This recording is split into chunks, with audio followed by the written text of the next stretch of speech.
लागल लाज जब कोना में दबावला राजा सुना ना पानी के बहाने रानी कह बोलावला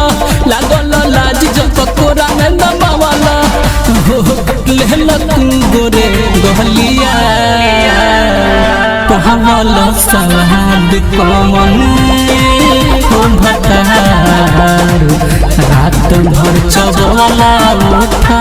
लिया कहवला सवाद कमन हो भतार रात भर चबला उठा लिया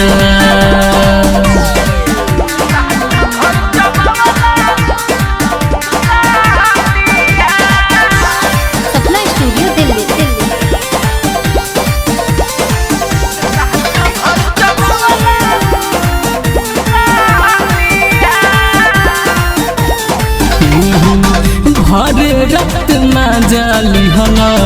राजा जी हमार हो हद के दीवार सारा कोई दिहल पार हो राजा सुनना हर रात में जाली हला राजा जी हमार हो हद के दीवार सारा कोई दिहल पार हो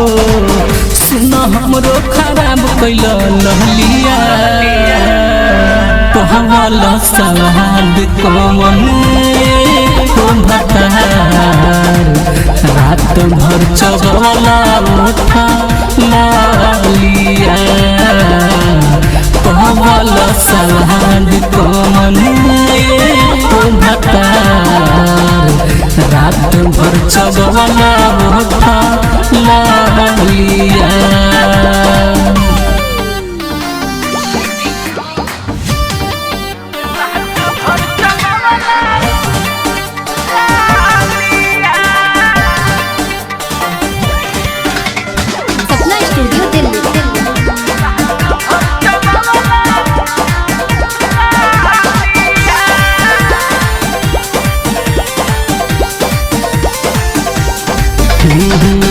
दिले बड़ा दुख अब न सहाला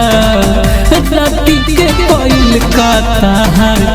अभिल दुखाला राजा मानना सुनना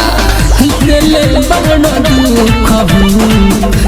अब न सहाला राती के कोइल का तार अभिल दुखाला सरगमनी मन नइखे चलिया कहवला सवाद कमन हो भतार रात भर चबला उठा लिया कहवला सवाद कमन हो भतार रात भर चबला उठा लिया।